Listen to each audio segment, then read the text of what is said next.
Aoka iombavaka antsika tompoko. Ry Andriamanitra raisanaka fanahy masonao, midera sy mankalaza amin'ny voninahitra anao zahay. Rahatratra indray azy izao andro an'izao. Mitsaoka sy mahay voninahitra anao zahay ry tompony tompo sy mpanjaka ny mpanjaka. Andriamanitra rehetra, tsara ry mpanao ny tsara. Ilay tsy miova omaly sy ny romandrakizay. Anao ilay mipetraka ambony seza fiandrianana, manome voninahitra anao zahay. Mitsaoka anao izay mankalaza anao, ary dia avy alao mba miara-miompo amin'ny amin'ireo mpon'ny lanitra, ireo vahoaka sesehena izay efa miady ampinaritra any amin'ny lapan'ny voninahitra. Satria ny tompo malalo mangataka indrindra ny famindramponao zahay, fanadiovanao amin'ny rano sarobidy, ho afaka amin'ny fahotana sy ny tsy fahamarina rehetra, ary mitalo indrindra ilay fananao masina, mba hiasa aty anatinay, hampahery ny fanahy, ny fo, ny saina, ny tenanay, ahafahany mandray ny teninao, teny fiainana, teny izay mitondra anay mankany amin'ny lalan'ny fahamarinana, dia ny fiainana mandrakizay Jesosy izay nomenao anay. Misaotra tompo noho izany rehetra izany, ka raha izany ianao fa Andriamanitra tsara ry mpanao ny tsara. Misandrata miavo indrindra tompo fa miendrika anao izany, ary dia misaotra ny fanatrehanao fendry tanteraka izao fotoana izao. Minaranao Jesosy avy any Nazareta, nozona maniry sy mangataka izany vavaka izany. Alleluia. Amen. Shabbat shalom ho antsika rehetra. Rahampaina tratra ity sabotsy faha 1 amby 20 ny volana Novambra 2024 ity, ny fiadanana tokoa ny araka izany ho amintsika rehetra. Ny filazantsara araka an'izao ny natoko 10 no tenin'Andriamanitra izay ao antsika amin'ity andro ity. Jao ny natoko 5:10, andinin'ny voalohany ka hatramin'ny andinin'ny 9. Mivako toy izao manaran'ny tompo. Izaho no tena voaloboka ary ny raiko no mpamboatra. Ny sampany rehetra eto amiko izay tsy mamoa dia isoriny, fa ny sampany rehetra izay mamoa kosa dia amboariny mba hamoa bebe kokoa. Efa madio rahateo nareo no niteniko izay nolazaiko taminareo. Tomoa ramiko ary izaho aminareo. Tahaka ny sampany tsy mahay mamoa ho azy raha tsy maray mivoaloboka izy, dia toy izany koa ianareo raha tsy maray amiko. Izaho no voaloboka, ianareo no sampany, izay miray amiko ary izaho aminy dia mamoa be izy. Fa raha misaraka amiko kosa ianareo dia tsy mahay manao na inona na inona. Raha misy tsy miray amiko dia irina any ivelany tahaka ny sampana izy ka malazo. Rangonina izy ka tsipy ao anaty afo dia ho may. Raha miray amiko ianareo ka mitoetra ao anatinareo ny teniko, dia angatao izay tianareo na inona fa ho tonga aminareo izany. Izany no ankalazana ny raiko mba hamoazo anareo be ka ho tonga mpianatro ianareo. Amen. Ray masonao manamaisana ny fahamarinana, fa ny teninao no fahamarinana. Amen. Jesosy no tena FOTO-BOALOBOKA. Izay no lohatenin'izao maraim-baovao fa tsy mipanahy ho antsika izao ry havana. Ny FOTO-BOALOBOKA moa amin'ny testamenta taloha dia ny zanak'Israely. Andeha teo aza ny tsy fahatanteran'izy ireo.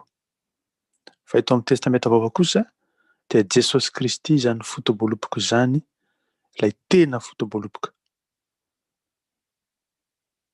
Jaona apôstôly moa izay nanoratra ny filazantsara eto dia niantso an'i Jesosy tamin'ny anarana maro samihafa: zanak'Andriamanitra, zanak'olona, mpampianatra avy amin'Andriamanitra, mpanome ny loharanon ranonaina, mpitsabo sy mpanasitrana lehibe, mofinaina, mpiaro ny malemy, fahazavan'izao tontolo izao, ny mpiandry tsara, fananganana maty sy fiainana, mpanjaka kanefa mpanompo ihany koa, mpampionona, mpanome ny fanahy masina, mpivavaka, mahery vaika, ilay nijaly sy maty ary nandresy ny fahafatesana. Ankehitriny kosa amin'izao antalatsaotra masina izao dia izy no tena FOTO-BOALOBOKA. Ny mpianatry ny tompo dia ireo apôstôly no sampam-boaloboka. Rehefa tafaray amin'ny loharanom-piainana izy ireo dia Jesosy izany, dia tsy maintsy mamokatra ho azy. Ary sika koa izay mpianatra ny tompo ankehitriny mpanaradia azy rehefa tafaray tsara miloha rano mpianana dia tsy maintsy mahavokatra ho an'Andriamanitra. Io Andriamanitra raha io kosa no mpiandry saha, mpikarakara ny sampam-boaloboka. Mpikarakara ny sampam-boaloboka hoe eny tokoa esorin'Andriamanitra ireo izay rehetra mamilivily na manakatsakana ny aina na ilay ranom-boaloboka dia ny fanahy masina izany tsy ho tojo ao anatintsika. Tahaka izany koa ny ran'i Jesosy Kristy. Ny fanahy masina sy ny ran'i Jesosy Kristy manadio ilay ten'Andriamanitra izay miasa no ranom-boaloboka tiany Tompo hiasa ao anatintsika hahatonga antsika ho tena voakarakara tsara ao amin'Andriamanitra. Ireo no olona antsoin'ny Tompo hoe ahavokatra. Fa kosa ny tsy mahavokatra raha tsy tafaray amin'i Jesosy dia ireo izay tsy manana fiainana ao anaty.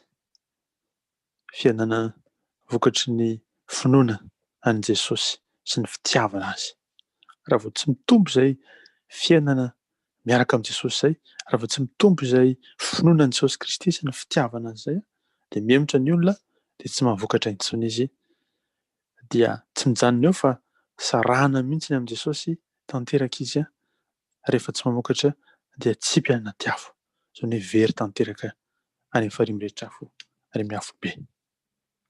Ry havako, antsoin'ny tompontsika ankehitriny hitoetra amin'ny tena famokarana tsara. Satria rehefa tafaray tsara amin'i Jesosy isika, amin'ny alalan'ny vavaka, amin'ny alalan'ny famakiana ny ten'Andriamanitra, amin'ny alalan'ny fankatoavana ny teniny, amin'ny alalan'ny fandraisana ilay rany sy ilay fanahy masina izay mitoetra antsika, dia endrika roa no iseho ny vokatra izany fikarakarana ataon'Andriamanitra amintsika izany dia izao. Voalohany, ny fahatsaran-toetra ny mpanaradia an'i Jesosy araka izay voalahatra ao amin'ny Galatia 5:5 dia ilay toetra tsara omen'Andriamanitra antsika, ilay toetra sivy izay mifototra amin'ny fitiavana, vokatry ny fanahy masina. Omen'Andriamanitra antsika izany. Izay ny vokatra voalohany. Vokatra faharoa dia izao ny fijoroantsika vavolombelona isan'andro eny amin'ny toerana rehetra izay misy antsika, na tsy an-tanàna, na an-trano, na ny ivelany, na aiza na aiza. Koa raha teo amin'ny zanak'Israely dia tao amin'ny tempoly nanovozany ny hery, na tany amin'ny sinagoga, nandrenesany ten'Andriamanitra izany, dia ao tokantrano kosa no fanatanterahana atsakany sy andavany izay fiainana ny ten'Andriamanitra izay. Isika koa dia antsoin'ny Tompo ry havana mba hanana izany, koa mitoera ao amin'i Jesosy. Aza indrindra no mahatonga ny fanontaniana hoe inona marina moa izany hoe mitoetra amin'i Jesosy izany. Ny teny Grika hoe meno dia mitoetra hoy isika, fa misy heviny hafa ihany koa dia ny mitohy, monina sy mipetraka. Koa raha tsy ny Tompo isika hitohy honina sy hipetraka ao aminy dia misy fepetra ahafahantsika mitoetra ao aminy izany. Efatra ireo fepetra ireo. Voalohany dia ny mitana ny ten'Andriamanitra amin'ny faharetana, amin'ny fo sy ny saina, ary ihany koa mametraka ny ten'Andriamanitra ho mpitari-dalana amin'ny asa atao rehetra. Ny ten'Andriamanitra io fantatsika fa io no loharanom-piainana. Io ten'Andriamanitra io no balisamana sitrana ny fontsika ihany koa, fa aina ho an'izay mahazo azy sady fahasalamana nofiny rehetra. Fa tamin'ny voalohany ny teny, dia ny teny tao amin'Andriamanitra, ary ny teny dia Andriamanitra. Hoy Jaonina Apôstôly ihany koa amin'ny toko voalohany amin'ny filazantsara. Dia nonona tamintsika izy dia Jesosy Kristy izany. Faharoa makaraka an'izany dia ny fepetra ihany koa mamboly fahazarana amin'ny firaisana amin'i Jesosy, izany hoe mazoto miresaka aminy ny amin'ny fihetseham-pontsika, ny amin'ny zava-mitranga rehetra eo amin'ny fiainantsika, ny amin'ny hoavintsika, ny amin'ny faniriantsika lalina ao anaty. Izay firesahana ankintsim-po amin'i Jesosy izay, ka tsy fanafenana izay rehetra mitranga eo amin'ny fiainantsika eo aminy no fepetra faharoa mba azotsika mitoetra ao aminy. Io firaisana amin'io moa tsy dia mivoatra, izany hoe mihatsara. Ary rehefa tena mikatsaka ny tavan'ny tompo isika, rehefa tena mitady ny firaisana amintsika, dia mandroso izany. Ary mahazo aintsika velombelona ny fanahintsika ary tafatoetra tokoa ao amin'isika. Fepetra fahatelo dia izao, mankatoa io didin'Andriamanitra io sy monina tsara amin'ny fitiavany sady mifankatia ihany koa amin'ny mpiara-manompo aloha voalohany indrindra, dia ny ankonana, mpiara-mivavaka, ary ihany koa araka ny tenin'ny Paoly apôstôly hoe mihavana ny olona rehetra raha azo atao. Rehefa mankatoa ny tenin'Andriamanitra isika sy mitoetra amin'ny fitiavan'Andriamanitra dia mahay mitia na dia ireo fahavalo aza. Izay ny fepetra fahatelo ny amin'ny fitoerana ao amin'i Jesosy. Faefatra dia ny fanadiovana ny fiainantsika amin'ny alalan'ny tenin'Andriamanitra. Aoka ny fiainantsika mba ho diovina mandrakariva. Izany hoe esorina ireo izay rehetra tsy amin'ny ren'Andriamanitra eo amin'ny fiainantsika. Amin'ny eritreritra, amin'ny fisainana, amin'ny fomba, amin'ny asa, amin'izay rehetra tanterahina. Izany fanadiovana ny fiainantsika izany amin'ny alalan'ny tenin'Andriamanitra dia fepetra tokoa ahafahantsika monina sy mitoetra mandrakariva ary mitosy mitoetra sy mipetraka ao amin'i Jesosy Kristy. Aoka koa isika hanohitra araka izany ny fahotana rehetra ary manaiky ny fitarihan'ilay fanamasin'Andriamanitra. Inona ary no fampianarana entin'izao fanoarana izao antsika ry havana? Voalohany indrindra dia izao, aoka hanankina ny fanahintsika sy ny fiainantsika, ny fototsika rehetra ao amin'ny tompo isika, satria anakinan'Andriamanitra ny andraikitra hitoetra ao amin'i Jesosy mandrakariva. Fa ny makaraka an'izany dia antsoin'ny tompontsika hitoetra ao aminy, hahatonga ny fanahy masina honina ao amintsika, hahatonga ny fahavokarana eo amin'ny fiainantsika. Fombiazana mivavaka izany, fa feno ny fifaliana izany. Rehefa mahavokatra ny mpianatry ny tompo dia isika izany, dia izao mahomby ny vavaka izay sandratsika. Misy vokatra azo tsapain-tanana ary mahazo valim-bavaka isika sy ny olona izay tia mambavaka. Ary feno ny fifalian'Andriamanitra antsika amin'ny herin'ny fanahy masina. Izay ny vokatra faharoa. Vokatra fahatelo dia izao, mitondra fahavokarana eo amin'ny fiainantsika ary ihany koa mitondra hery lehibe indray eo amin'ny fanompotsika ny tompo izany. Ireo no fampianarana omen'ny tompo antsika amin'ity maraina ity amin'ny alalan'izao tenin'Andriamanitra izao. Saosy tokoa ilay FOTO-BOALOBOKA tsara indrindra ary isika rehefa tafaray tsara aminy dia tsy maintsy mamoa bebe kokoa hatrany. Tsy maintsy diovan'ny tompo hatrany hatrany ary tsy maintsy manana ilay fifaliana avy amin'Andriamanitra hananantsika hery vaovao, hanatanterantsika ny asan'Andriamanitra amin'ny lafin'ny mpiainantsika rehetra. Dia aoka hitoetra amin'izany fonana an'i Jesosy izany tsika ry havako ary dia aoka isika hanana izany fiainana izany dia ny fiainana mandrakizay sy ny hery azotsika mitoetra ao aminy. Io hery izay omen'ny tompo antsika io dia mitondra tokoa andraikitra ao anatintsika ahafahantsika mandray ny famonjena fa nefa ihany koa mitoetra tsara ao aminy dia manatanteraka ny fitoriana ny filazantsara amin'ny olombelona rehetra mba hahatanteraka ny tenin'ny tompo tokoa eo amin'ny fiainantsika. Hoe mitoriana ny filazantsara amin'ny olombelona rehetra. Izany no hafatry ny tompo fampiarezana antsika ary ny fijorotsika mandrakariva ho mpianany ho fahazavan'izao tontolo izao, ho fanasy ny tany ary ihany koa hahatonga antsika ho fenoana ny fifaliana avy aminy. Ho an'Andriamanitra ny voninahitra ho antsika ny fiadanany anio ampitso ary mandrakizay. Amen.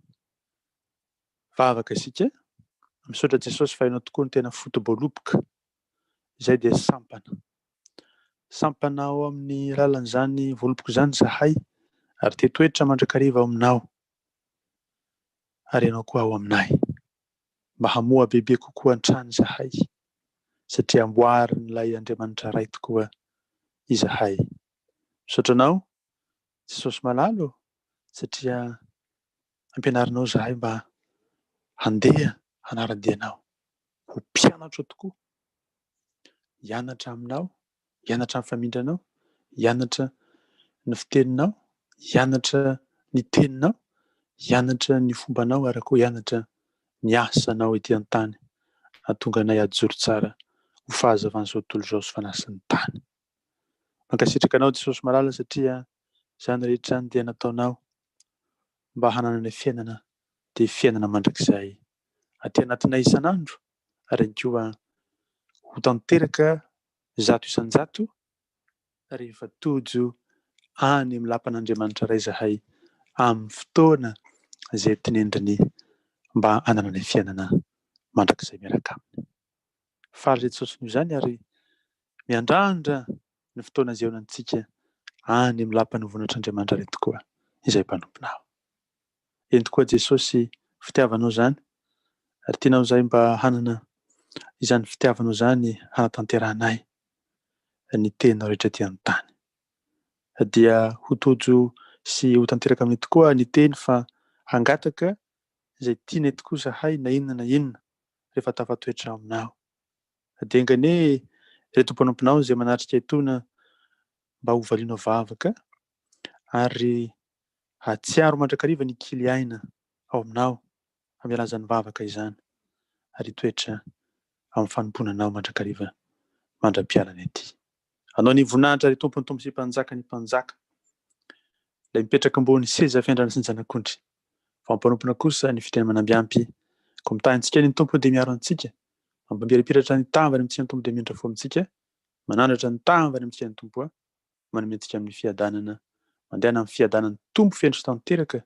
Tsy miova Jesosy, omaly sy anio ary mandrakizay. Misaotra tompo manala.